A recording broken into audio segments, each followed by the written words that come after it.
संतप्त मानस शांत हों, जिनके गुणों के गान में ले वर्धमान महान जिन विचरे हमारे ध्यान। कल की विषय वस्तु, कल तक की विषय वस्तु जो 3 दिनों में अपन ने की है वो आपके ख्याल में है। देवशास गुरु को वंदन और उनके स्वरूप का चिंतन मनन जो दोहा शतक के माध्यम से पहले दिन किया था वो अलग है, और फिर 16 शतक के माध्यम से एकत्र भक्त भगवान आत्मा की चर्चा जो समय सार में की गई है, समय सार में करने की प्रतिज्ञा की गई है, उसकी चर्चा आरंभ हुई थी। यद्यपि इस आत्मा में असंख्य प्रदेश हैं, अनंत गुण हैं और अनंत अनंत पर्याय हैं, फिर भी यह आत्मा उन प्रदेशों के माध्यम से, उन गुणों के माध्यम से और उन पर्यायों के माध्यम से खंडित नहीं होता, उसका एकत्व नहीं टूटता। और पर से भगवान आत्मा एकदम विभक्त है, जुदा है, उनसे कभी ये जुड़ता नहीं है। भेद विज्ञान की मूल बात यही है कि अपने में एकत्व और पर से विभक्तता को हम भली भांति पहचानें, क्योंकि इन्हीं के आश्रय से सम्यक दर्शन ज्ञान चरित्र रूप मुक्ति का मार्ग खड़ा हुआ है।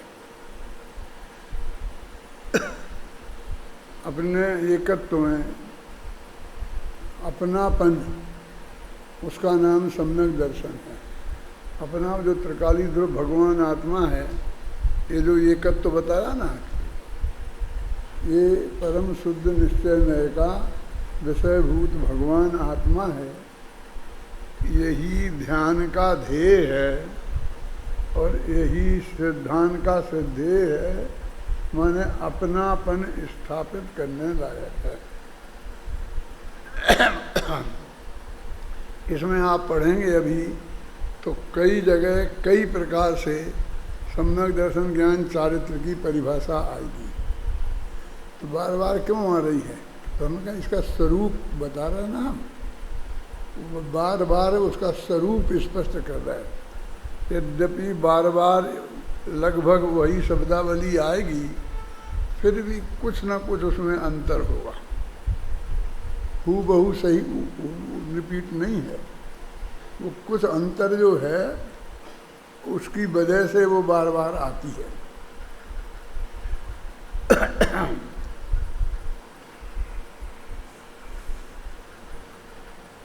उस शुद्धात्मा के 4 प्रकार के व्यवहार नयों से, 4 प्रकार के निश्चय नयों से उस आत्मा तक हम पहुंचते हैं। कौन से? परम शुद्ध निश्चय नय के। देखो मैं 8 नयों के नाम बताता हूँ, ध्यान से सुनना, जानते तो तुम सब हो ही। उपचरित असद्भूत व्यवहार नय, अनुपचरित असद्भूत व्यवहार नय, उपचरित सद्भूत व्यवहार नय, अनुपचरित सद्भूत व्यवहार नय, अशुद्ध निश्चय नय, एक देश शुद्ध निश्चय नय, साक्षात शुद्ध निश्चय नय और परम शुद्ध निश्चय नय। इनके जो विषय हैं वो भी तुम्हारे ख्याल में हैं। फिर एक दफ़े में रिपीट कर देता हूँ कि ये सारी दुनिया अपने देह से अलग, स्त्री पुत्र मकान जायदाद रुपया पैसा नगर देश गांव और सारी ये दुनिया, ये सब उपचरित सद्भूत व्यवहार नय से आत्मा के हैं।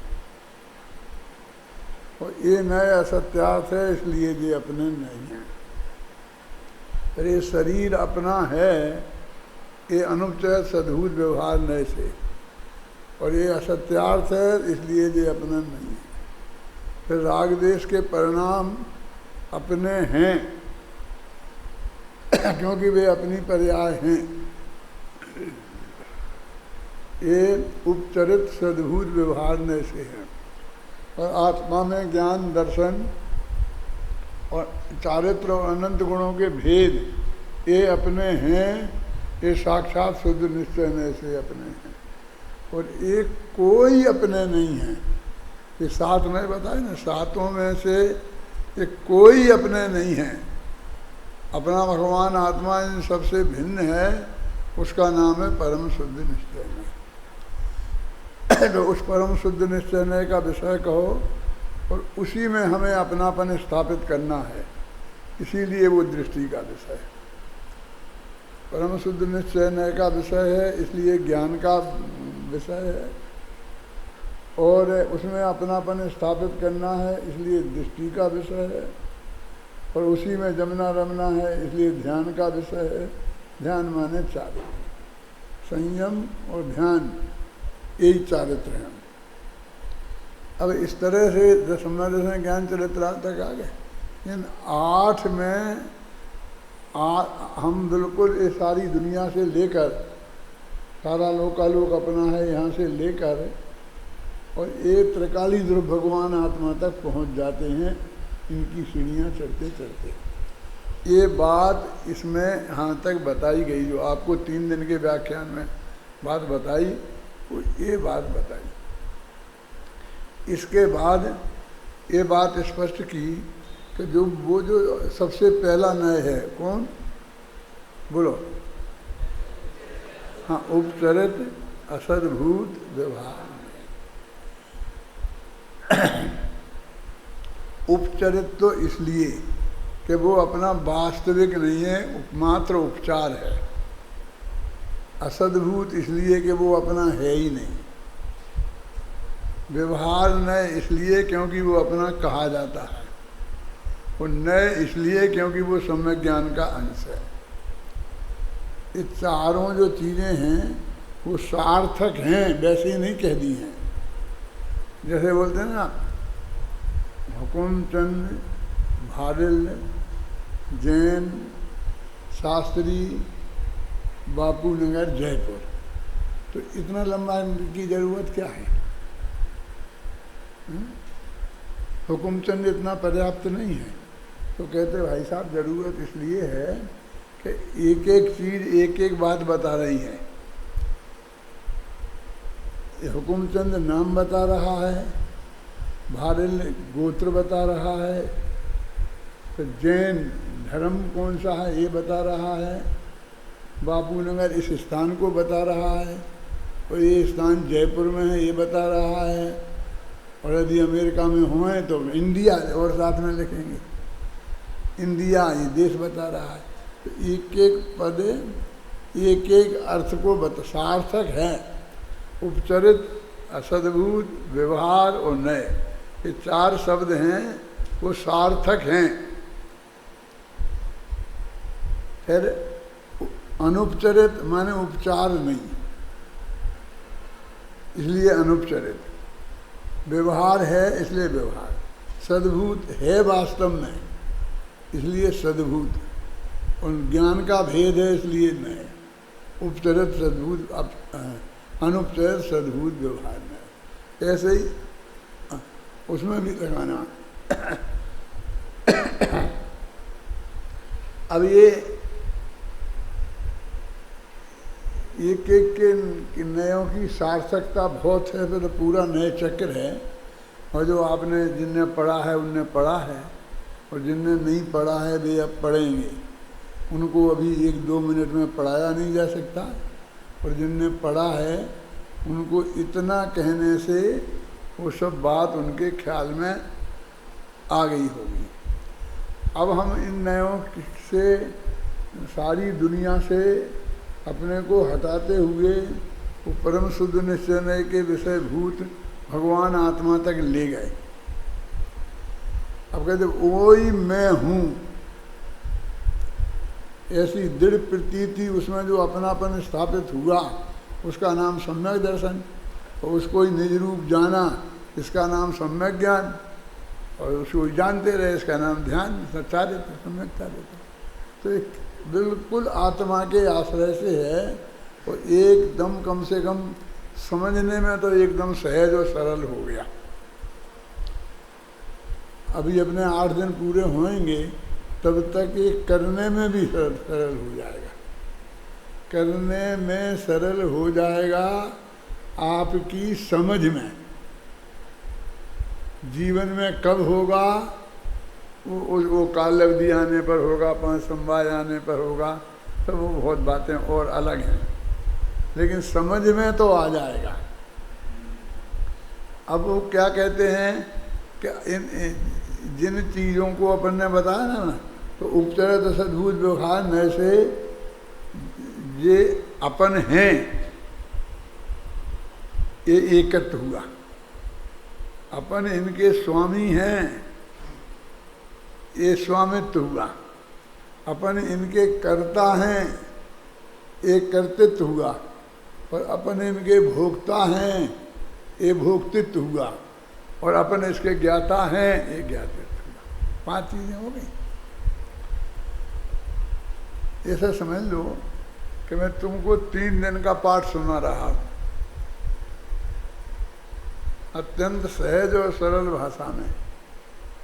जो आदमी खड़े होकर के 2 मिनट में 3 मिनट में मुझे ऐसा सुना देगा, तो कम से कम मैं ये समझ जाऊंगा कि उसके सूक्ष्म ज्ञान में ये बात आ गई है। मैंने कोई रटी नहीं है ये, लेकिन जब समझ में आ जाता है तो फिर स्मृति में भी रह जाता है। 5 चीजें हो गई ना, तो वो जो कर्ता भोक्ता, स्वा व स्वामी और कर्ता और भोक्ता, ये 4 संबंध तो वास्तव में हैं ही नहीं, लेकिन विभिन्न अपेक्षाओं से कहे जाते हैं। और वे अपेक्षाएं भी साधारण नहीं हैं, बहुत सशक्त हैं, उनमें बहुत ताकत है। जैसे स्त्री पुत्र मकान जात को हम अपना और पराये का भेद करते हैं ना, तो अणुवृत्त और महावृत्त इसके आधार पर ही होते हैं। त्रिगुणात्मक योग सारा इसके आधार पर खड़ा है, क्योंकि जो कोई भी जीव अजीब सब द्रव्य है ना, वो अपने से बिल्कुल सर्वथा ही जुड़े हैं ना, लेकिन ये स्वस्त्री और ये परस्त्री का ये भेद इस नए से होता है, क्योंकि ये नए कहता है कि ये स्वस्त्री है और ये परस्त्री है। ये बहुत ताकतवर हैं। जब कभी मौका आएगा तो इसकी ताकत को मैं बताऊंगा, और नए चक्र में तुमको संजीव ने बताए होंगे। ख्याल में आए ना? अब ये 4, ये बात पक्की हो गई और ये नहीं है। अब इसी नए से ये पर को जानता है, पर के जानने को भी इसी नए में लिया है। एकदम व्यवहार इतना स्थूल व्यवहार है, जैसा सारे विश्व को अपना कहना। हिंदुस्तान का तो कम से कम अपने पास वो है ना, क्या बोलते हैं, पासपोर्ट। वहाँ का तो पासपोर्ट भी नहीं है, फिर भी उसे अपना कहते हैं। इतनी झूठी बात। और आत्मा पर को जानता है, ये परम सत्य। क्योंकि जाने लोकालोक, अपन ने दोहा शतक का मंगलाचरण पढ़ा था ना, ये दोनों को एक नए में डाला। तो ये बहुत कमाल का काम है। और इसका पेंच आपको समझना ही पड़ेगा, नहीं तो आप गोते ही खाते रहोगे। क्योंकि या तो हम इनको अपना मान लेंगे तो सम्यक दर्शन नहीं होगा, और या हम पर को आत्मा जानता ही नहीं ये मान लेंगे तो सम्यक दर्शन नहीं होगा। क्योंकि आत्मा का स्वभाव ही नहीं तुमने सही जाना है, ज्ञान का स्वभाव ही सही नहीं जाना है। ऊपर को जानता है, इसको सफ़ेद झूठा और ऐसे तर्कों से सिद्ध करने रहे। हम ये कह रहे ये हमें जानना दिखाई दे रहा है, हम इसे नहीं जानते। वो तो इसमें झलकता। अब क्या क्या कहना उन तर्कों को, तो मैं अभी बहस नहीं करना चाहता। ये कदम कदम में मेरे साहित्य में और मेरे प्रवचनों में मिलेगा, वहाँ से जान लेना। लेकिन इतना तो जान लोगे, दोनों को एक सा कहा। तो वो पहली बात तो अपन ने साधारण ये कहकर कि आत्मा पर का कर्ता भोक्ता नहीं है और स्वामी नहीं है, ऐसा कह करके बहुत सरलता से निपटा दी। और अब ये फिर ज्ञाता ज्ञेय संबंध की बात चली है। आगम में परमात्मा प्रकाश में तो इसका ये जवाब दिया है कि ये व्यवहार पर को जानना यद्यपि जानता है, ये 100% सत्य है, फिर भी इसको व्यवहार क्यों कहा? तो क्या तन्मय होके नहीं जानता, ये जवाब दिया है, इसलिए इसको व्यवहार कहा। अब ये तन्मय होके नहीं जानता, इसको तुम पंडितों को समझना पड़ेगा। अपने लोक में तन्मय का अर्थ बिल्कुल एकाग्रता मानते हैं। अपन कहते वो तो भैया इसमें तन्मय हो गया, इसे तो और कुछ दिखता ही नहीं है, इसे तो पैसा ही पैसा दिखता है, ये तो दुकान के द्वारा बाहर देख ही नहीं सकता। ऐसे एकाग्रता को तन्मयता कहते हैं। तो हम सब लोग इसी अर्थ में इसके अभ्यासी हैं। यहाँ वास्तव में ये है कि तन्मय होकर माने तत्मय होकर, मैं इस रूप हूँ, ये मैं हूँ, ऐसा मानकर जानना, उसका नाम है तन्मय होके जानना। तो वो अपने आत्मा को तो तन्मय होके जानता है, माने ऐसा मान के जानता है कि मैं इस आत्मा में मैं ही हूँ, यही मैं हूँ। और पर पदार्थों को जानता है, लेकिन ये मैं नहीं हूँ, साथ में ये भी जानता है। तो उसको हम कहेंगे तन्मय होके नहीं जानता। अब इसको तन्मय होके नहीं जानने को अतन्मय होके जानना कहते हैं। नेगेटिव बनाते हैं ना अपन, तो आ लगा के बना लेते हैं। तो अब मैं पूछता हूँ, अतन्मय होके जानते हैं तो ये जानने का भेद है कि नहीं जानने का? क्यों? मुझे चश्मा लगता है तो मैं अंधा हूँ, क्यों मैं अंधा नहीं हूँ? बोलो, यदि आपकी आंखें ठीक हैं और आप अंधे नहीं हैं तो चश्मा क्यों लगाते हैं? और चश्मा लगाकर देख सकते हैं तो ये तो देख सकने की शर्त है, इसको नहीं देखना कैसे कह सकते हैं? ठीक है, चश्मा लगा के देखते हैं, तो ऐसे ही तन्मय होके जानते हैं और अतन्मय होके जानते हैं। ये तो जानने के प्रकार हैं, ये इसमें से नहीं जानना अर्थ कहाँ से निकालते हैं? ज़्यादा डिटेल में अपन को भी नहीं जाते हैं। तो ये इसमें समझाया, कल जो अपन ने समझाया था कि जरा हम जानने के स्वभाव को समझें। कि कहते हैं सब द्रव्यों में एक प्रमेयत्व नाम का गुण है। मैं 3 दिन का पाठ सुना रहा हूँ तुमको। एक प्रमेयत्व नाम का गुण है, इसकी वजह से हम उनको जानते हैं, वे हमारे द्वारा जाने जाते हैं क्योंकि उनमें प्रमेयत्व गुण है। और चूँकि प्रमेयत्व गुण सामान्य गुण है, सामान्य गुण है माने सब द्रव्यों में है, द्रव्य में, गुण में, पर्याय में, जो भी है इस जगत में उसमें प्रमेयत्व गुण है। इसलिए सारे पदार्थ जाने जाते हैं, और जानने वाले पदार्थ अकेले जीव हैं। वो ज्ञान नाम का गुण विशेष गुण है, तो अकेले जीव में पाया जाता है। इसलिए सारे जीव को छोड़कर बाकी के जितने पदार्थ हैं उनमें ज्ञान नाम का गुण नहीं है, तो वो स्वयं को तो जान नहीं सकता, और जीव जानेंगे नहीं, तो फिर जाने ही कैसे गए वो? ये द्रव्य 6 हैं, ये कैसे कह सकते हैं? फिर जाने ही नहीं गए। इसलिए जीवों के द्वारा वे जाने जाते हैं, ये तो हमें मानना ही पड़ेगा। तो अब ये कहते हैं कि ऐसा नहीं है कि हम में जो ज्ञान गुण है इस वजह से हम उन्हें जानते हैं, ये बात तो सत्य है। लेकिन वे जो हम से जाने जाते हैं, वे इसलिए नहीं जाने जाते हैं, वे इसलिए जाने जाते हैं क्योंकि उनमें प्रमेयत्व नाम का गुण। ये बात समझ में? ये अपन ने बात बताई। राम ने रावण को मारा और रावण राम के द्वारा मारा गया, ये दो वाक्य है ना। तो इसमें मारने वाला राम है और मरने वाला रावण है, कोई खास फर्क नहीं आया। लेकिन रावण में मरने की गुण चाहिए, नहीं वो नहीं मारा जा सकता था। विभीषण नहीं मारा गया ना,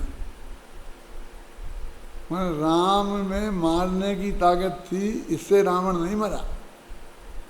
रावण में मरने की ताकत थी इसलिए मरा। जरा आटपटा लगता है क्या नहीं? जो कल समझाया था धर्मेंद्र, वो ये बताया था कि ये सारे पदार्थ हैं, हम इन्हें जानते हैं कि सर्वज्ञ भगवान जानते हैं, ख्याल में आए ना। तो वो सर्वज्ञ भगवान के ज्ञान की विशेषता नहीं है। जानना तो ज्ञान की विशेषता है, लेकिन उनका जाना ये उनमें जो प्रमेयत्व नाम का गुण है वो उसके कारण है।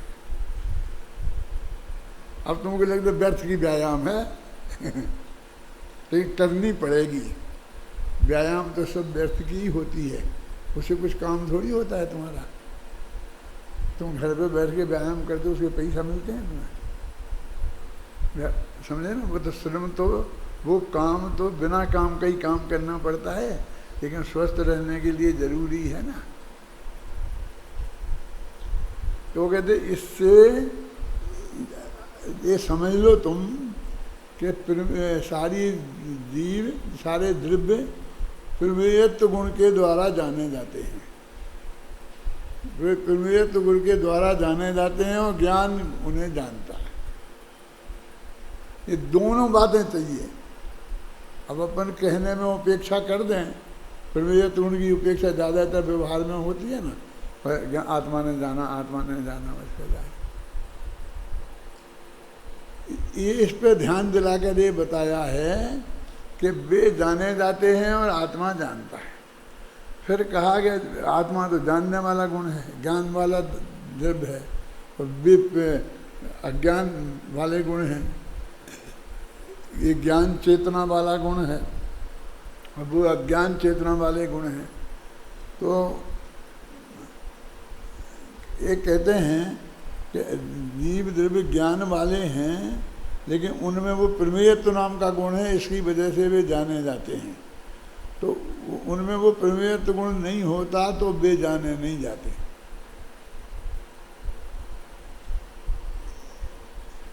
अब ये कह रहे हैं कि ज्ञान कैसे जाना जाता है?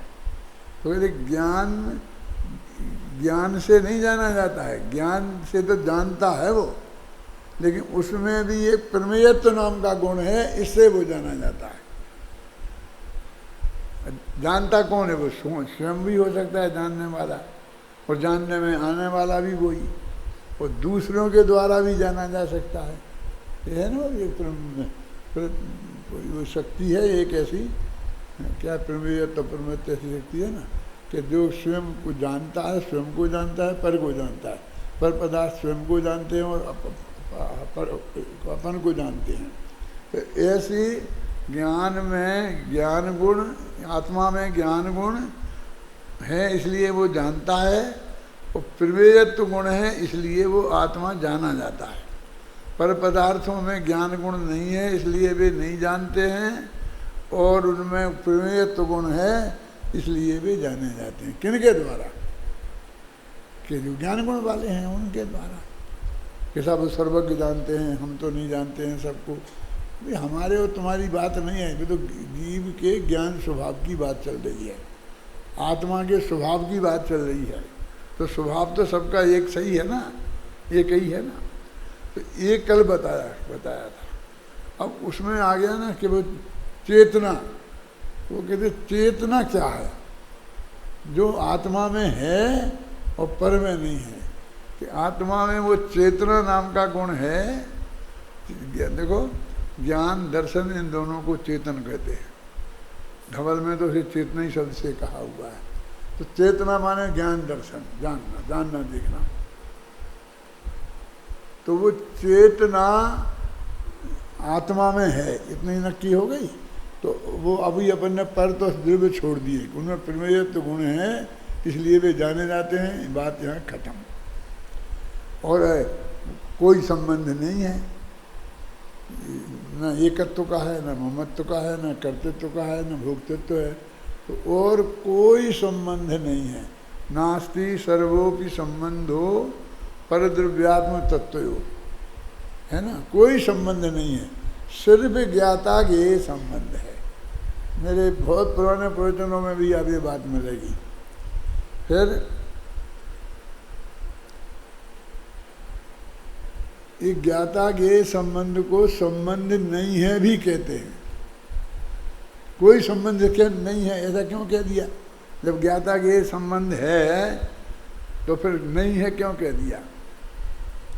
तो एक आदमी, हम रास्ते में जाते थे तो उसने हमें नमस्कार किया, पर हमने भी बहुत प्रेम से उसे नमस्कार किया। वो चला गया और हम चले गए। आप हमसे पूछते हैं ये कौन था? मैंने कहा हम नहीं जानते। आपका ये क्या लगता है? ये तो जानते हो आप, क्या लगना क्या किसे कहते हैं? कि नहीं हमारा कोई नहीं लगता है, हम तो इसे जानते तक भी नहीं है, हम नहीं मान तक सकते। आपने जितनी गहरी नमस्कार उनसे की है उससे ये सिद्ध होता है कि आप उसे जानते हो और कुछ ना कुछ वो आपका लगता है। आपको बताना पड़ेगा कि तुम्हें जान नहीं है कि हाँ, कि हम और ये आए ट्रेन में तो आमने सामने की सीट पर बैठे थे।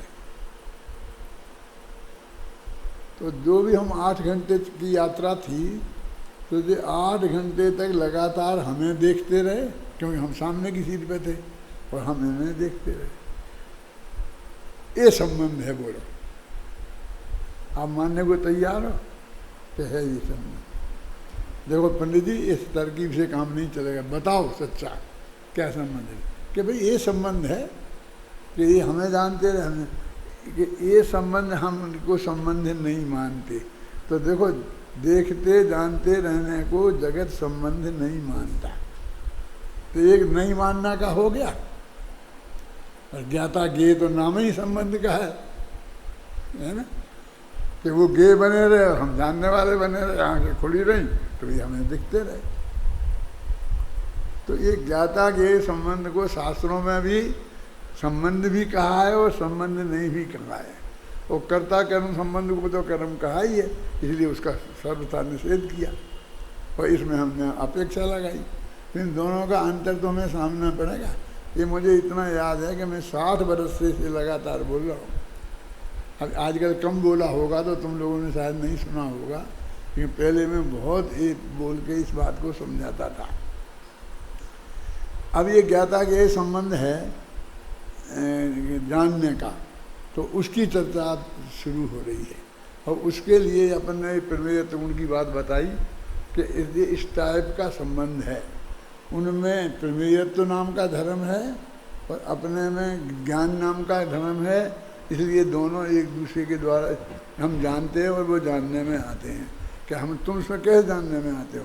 कि हम में प्रमेयत्व गुण भी है ना, हम में 2 गुण हैं, 2 में दोनों, वैसे तो अनंत गुण हैं, प्रमेयत्व भी और ज्ञान भी, और उसमें अकेला प्रमेयत्व गुण है। यहाँ तक समझाया तो क्यों? क्योंकि हम में चेतना है, मैंने ज्ञान दर्शन गुण है और उसमें ज्ञान दर्शन गुण नहीं है। ये हमारे ये विशेष गुण है ना, तो वो कहते हैं वो चेतना समझें। अब आज से अपने के विषय में चेतना के बारे में समझना है। आज का व्याख्यान इस पर शुरू होगा। बोलो, पढ़ो। ये तो 3 दिन का पाठ सुनाया है मैंने तुमसे, किसी से भी खड़ा करके मैं ऐसा ही सुनना चाहता हूँ। बोलो। अरे चेतना 2 प्रकार की होती जग में, ज्ञान चेतना के भेदों से, अज्ञान चेतना भी होती है 2 प्रकार की, कर्म चेतना और कर्म फल के भेदों से, पर के करने धरने में ही अरे चेतना, कर्म चेतना कहलाती है कर्तापन से। और कर्म के फल में ही रत रहना भाई, अरे कर्म फल कहलाती है भोक्तापन से। पर का कर्ता भोक्तापन अज्ञान चेतना, ज्ञाता दृष्टा रहना ही है ज्ञान चेतना। ज्ञान चेतना मुक्ति है, मुक्ति का मग है, भव कारण अज्ञान चेतना कही गई है। ये 3 छंद है ना, इसमें कितनी बात कही है। तो वो चेतना 2 प्रकार की है, एक ज्ञान चेतना, एक अज्ञान चेतना।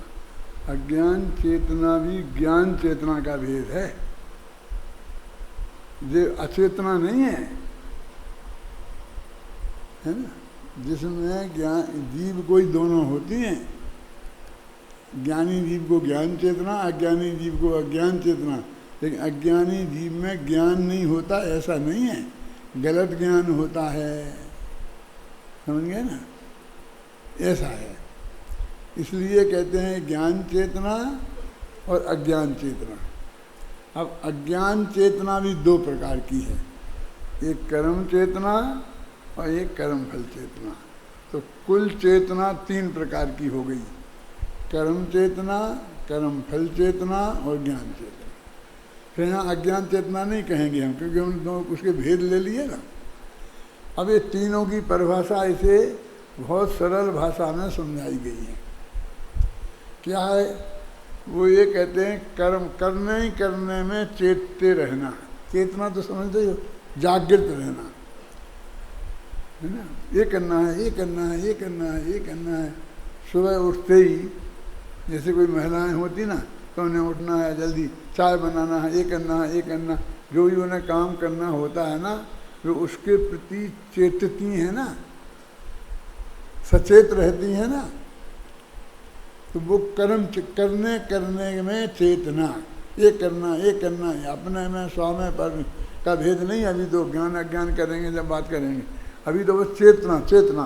तो इसे कर्म चेतना बोलते हैं। और ये कैसे होते हैं कि अजगर करे न चाकरी, और क्या है,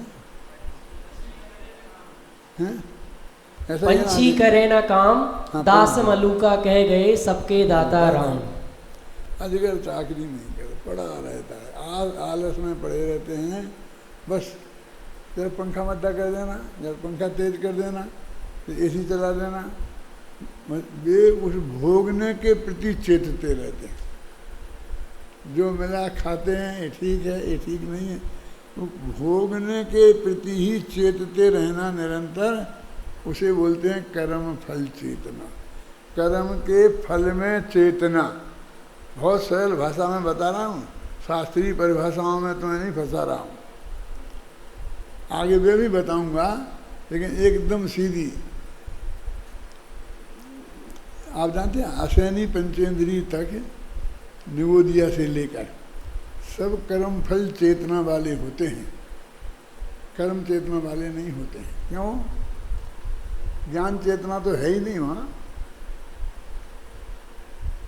ये पेड़ पौधे हैं, इन्हें क्या है, ठंडी हवा आई तो उसे बस भोगना, गर्म आई तो गर्म को भोगना है, धूप आई तो धूप में खड़े रहना है, सर्दी आई तो सर्दी में खड़े रहना है, बरसात आए तो बरसात में पड़े रहना है। बोले हर चीज़ को उन्हें भोगना है। अब ये सब कीड़े मकोड़े भी, जो भी अनुकूलता प्रतिकूलता आए, बस उन्हें भोगना है। उन्हें वो निरंतर भोगने में ही सचेत रहते हैं।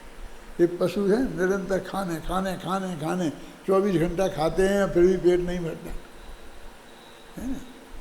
जो ये सब कर्म फल चेतना वाले हैं। और कुछ लोग ऐसे होते हैं, करने ही करने में, काम में इतने मस्त रहते हैं कि भोजन को भी भूल जाते हैं ना। अच्छी कमाई हो, खासकर माताएं बहनें ऐसी होती हैं कई, अब आजकल तो कम होती हैं, लेकिन पुराने ज़माने में कि उन्हें बढ़िया से बढ़िया भोजन बना बना कर अपने पति और बच्चों को खिलाने में आनंद आता है। थक जाती हैं, खुद नहीं खाती हैं, बचा खुदा रहा तो खा लिया, नहीं खाया। खाने में उतना रस नहीं है जितना बनाने में बढ़िया से बढ़िया चीज़ बने। लोग एक कह दे में बच्चे कि मम्मी ये तो बहुत बढ़िया बना, आज बहुत बढ़िया बना, पति दो शब्दों में प्रशंसा कर दे, बस वे तृप्त हो जाती है। खाए खुद भी खाएंगी, लेकिन उसे खुद से नहीं है। वे कर्म फल चेतना की प्रधानता, कर्म चेतना की प्रधानता वाली हैं। और वैसे मैंने कहा ना, कुछ खाने पीने बस मस्त, ये बढ़िया था, वो बढ़िया है, ये बढ़िया है, काम करने में कोई विकल्प नहीं है। तो एक कर्म चेतना और एक कर्म फल चेतना, ये दोनों अज्ञान चेतना है, माने सम्मा दर्शन सहित नहीं है। और एक ज्ञान, भगवान आत्मा क्या है, वो जान आत्मा का स्वरूप क्या है, कैसे जानता है, उसको ज्ञान चेतना बोलते हैं। तो फिर देखिए सम्मा दर्शन ज्ञान है, ये ज्ञान चेतना है। मिथ्या दर्शन ज्ञान चाहते हैं, अज्ञान चेतना है। पढ़ो ये 3 छंद फिर द्वारा पढ़ो।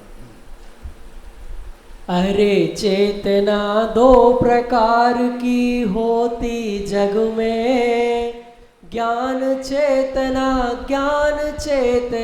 के भेदों से।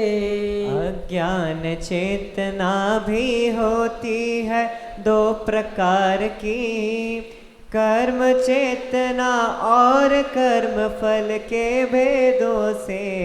पर के करने धरने में ही अरे चेतना कर्म चेतना कहलाती है कर्तापन से। और कर्म के फल में ही रत रहना भाई, हरे कर्म फल कहलाते हैं भोक्तापन से। पर का करता भोक्तापन अज्ञान चेतना, ज्ञाता दृष्टा रहना ही है ज्ञान चेतना। ज्ञान चेतना मुक्ति है, मुक्ति का मग है, भव कारण अज्ञान चेतना कही गई है। भव कारण है ना, तो देखो इतना क्लियर हो गया ना, ज्ञान चेतना अज्ञान चेतना का। और ज्ञान चेतना भव का कारण, संसार का कारण है, और ज्ञान चेतना मुक्ति का कारण है। ये लिखा ना ऊपर, ज्ञाता दृष्टा रहना ही है ज्ञान चेतना। तो अब ज्ञाता दृष्टा रहना, कुछ करना धरना नहीं। तो आप कहते वो तो कुछ किया ही दिया नहीं। अरे ज्ञाता दृष्टा रहना में ज्ञान करना तो है, समझना है ना। वो क्या कहता, कुछ नहीं करना तो नहीं, माने जानने को करना ही नहीं मानता, बस ज्ञाता दृष्टा बना है, बस ऐसे ही बैठे रहना, ऐसे ही बैठे नहीं रहो, जानते रहो। है? और करें कुछ नहीं, माने इसे जानना करना ही जैसा नहीं लगता है? करें ना, ज्ञाता दृष्टा रहना ज्ञान चेतना है, और ज्ञान चेतना ही मुक्ति का मार्ग है। देखो, और ज्ञान चेतना को ये काम ही नहीं मानते, करना नहीं मानते। वो कहते बस ये सब काम को मना करते हैं, कुछ भी करने को नहीं कहते हैं, बस कहते कहीं जानते देखते रहो। ऐसा धर्म कैसे हो सकता है? धर्म में तो कुछ करना होगा ना, कि जो आत्मा का करने का स्वभाव है वही तो करना होगा ना, कि जो आत्मा का करने का स्वभाव नहीं है वो करना होगा। तो जानना आत्मा का स्वभाव है, तो जानना करने को तो हम कह ही रहे, नहीं करने को कहाँ कह रहे। और पद में कुछ करना इसका स्वभाव ही नहीं है, और जो जबरदस्ती उसमें घुसरना फिरता है, हम तो उसका मना करते हैं। लेकिन उसको ये लगता है कि ये बिल्कुल करने को ही मना कर रहे हैं। केवल यानी क्या करते हैं, कुछ नहीं करते, बस सब जानते देखते रहते। हम करता धरता तो तुम ही हो ना सब। मैंने कई जगह ये लिखा है इसमें कि तुझे मोक्ष में जाना है ना, सिद्ध बनना है ना, ये तो शायद कोई मना नहीं करेगा, लेकिन उसका अर्थ नहीं समझता है जी। तो मैं पूछता हूँ कि तू सीधे सलाह में जाके क्या करेगा? तुझे थोड़ा, जब तुझे मोक्ष में जाना है तो कभी सोचा तो होगा अनंत काल तक क्या करेगा? जानना देखना करेगा कि नहीं करेगा? कि वो बंद हो जाएगा? केवल ज्ञान रहेगा कि नहीं रहेगा? तो केवल ज्ञान में निरंतर जानना होता है ना। किसको? सबको। तो सबको भी जानता रहेगा, नारेश्वर सबको जानता रहेगा।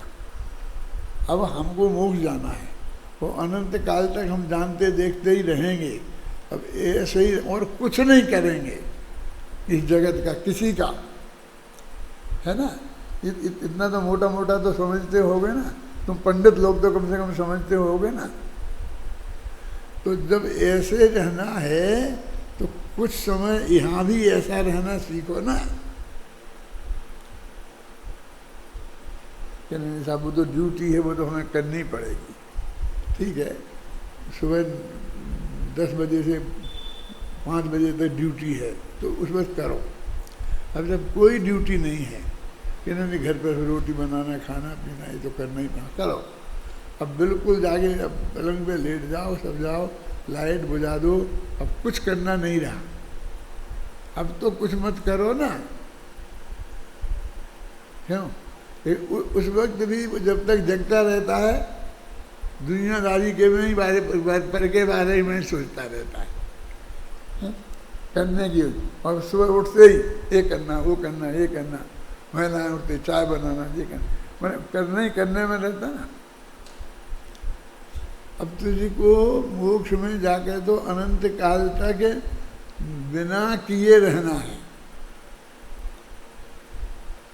और अभी यहाँ तू एक समय भी बिना किए नहीं रहना चाहता है, तो दो दिक्कत है कि फिर तू वहाँ रहेगा कैसे? बहुत तकलीफ पाएगा ना। यहाँ रहे करे बिना चैन नहीं पड़ती है तो मोक्ष में चैन कैसे पड़ेगी? और एक समय भी यहाँ नहीं रहना चाहता है बिना किए तो फिर वो मोक्ष मार्ग आरंभ ही नहीं होगा। मोक्ष मार्ग तो ध्यान रूप है ना।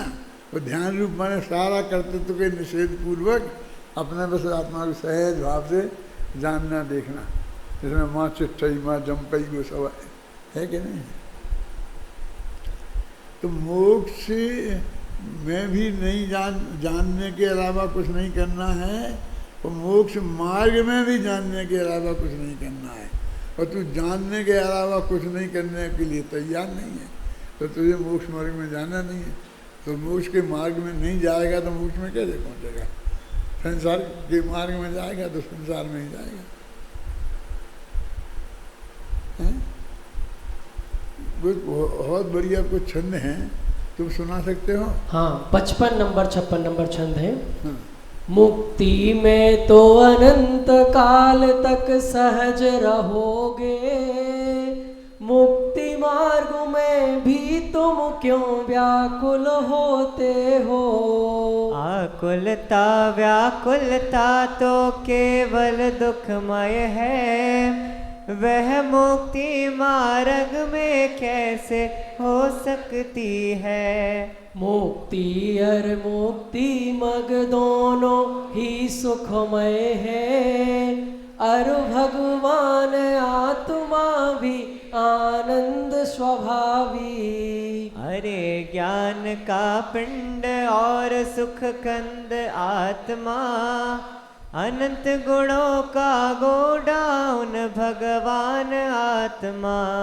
अरे त्रिकाली ध्रुव है यह भगवान आत्मा, असंख्यात परदेश अनादि अनंत आत्मा।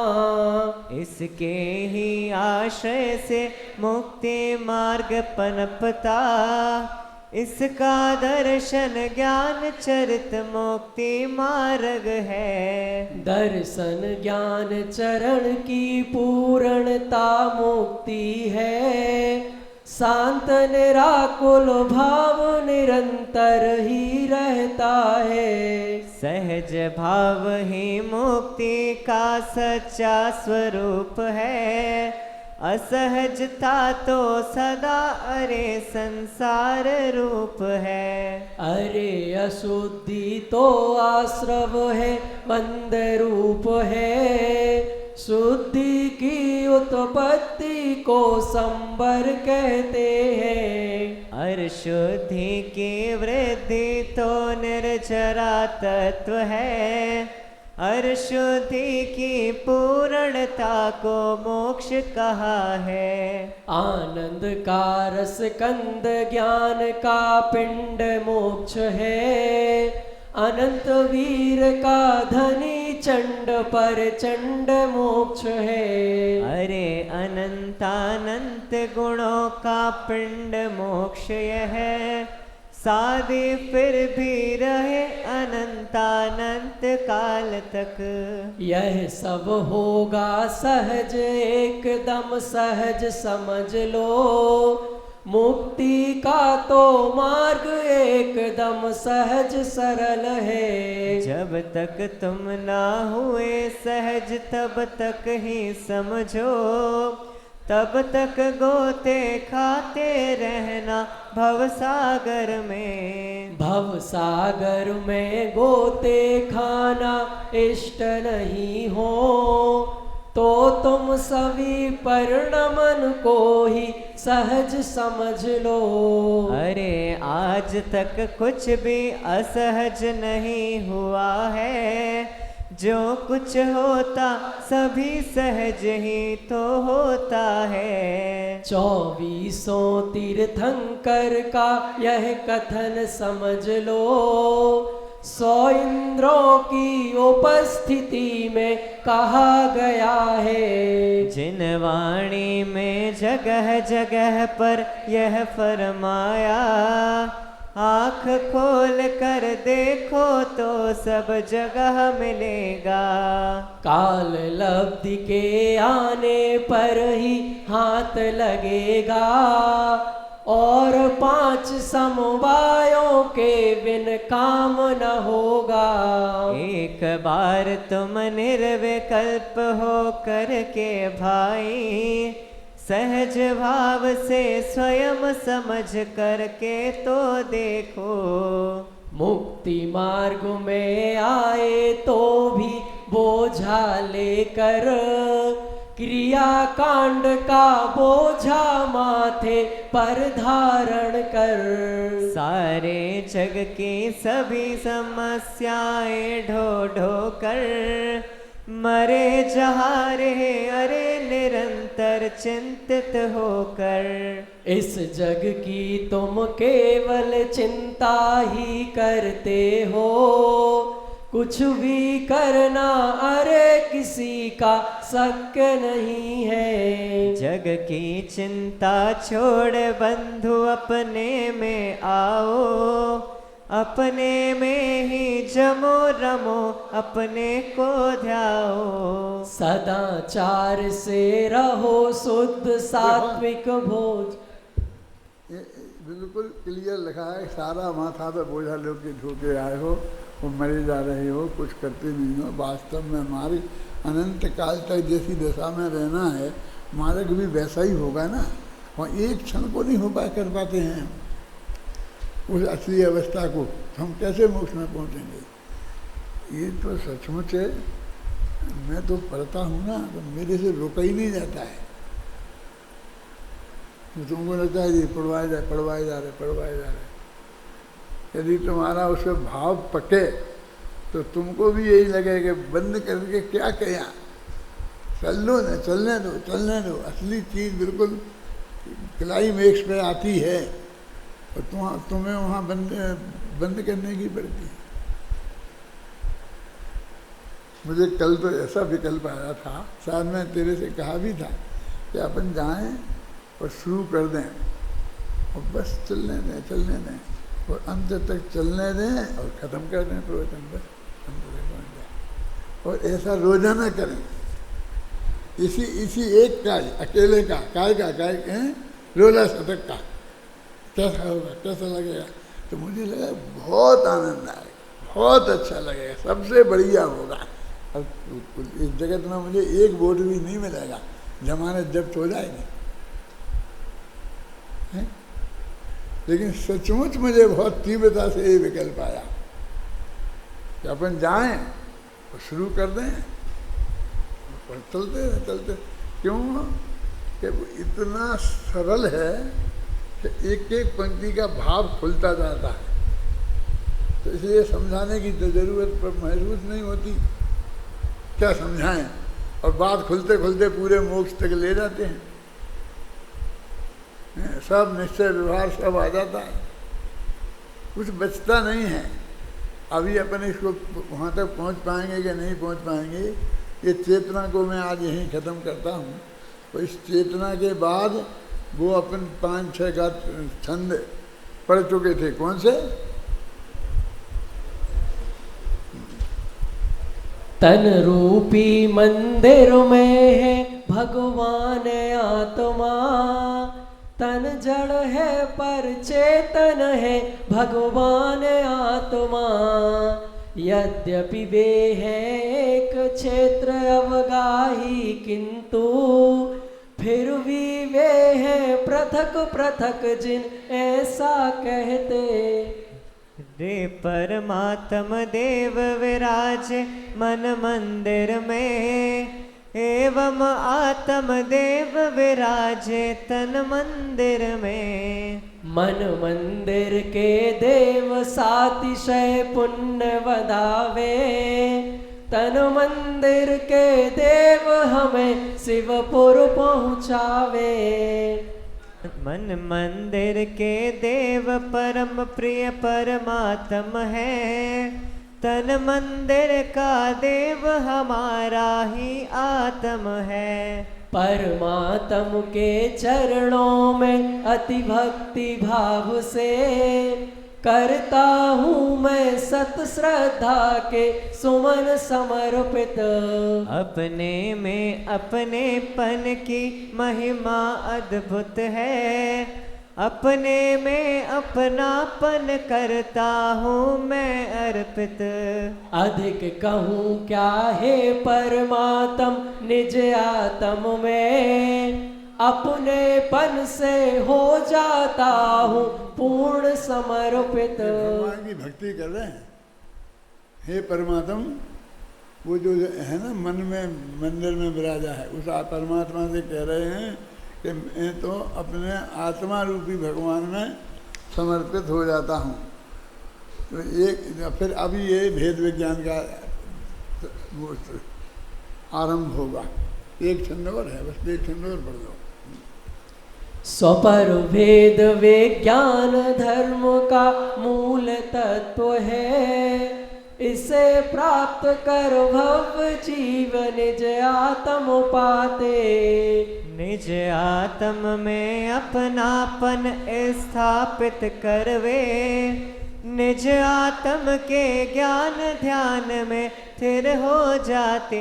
पूरा है करके फिर यहाँ कहते बांटो तुम 2 भागों में सारी दुनिया को। फिर वो भेद विज्ञान की बात शुरू हुई। कल अपन यहाँ से शुरू, कल अपन 26वें छंद से शुरू करेंगे और जो भी 8-10 छंद अपन पढ़ पाएंगे पढ़ेंगे। अब कल 1 से 25 तक बिल्कुल चर्चा नहीं करेंगे। क्या? क्योंकि करेंगे तो अपन आगे नहीं बढ़ पाएंगे। 25 छंदों में 4 दिन हो गए, अब बाकी 75 छंदों में के लिए 4 दिन बचे हैं। क्या होता है देखो। सहजानंदी शुद्ध स्वरूपी, अविनाशी मैं आत्मस्वरूप,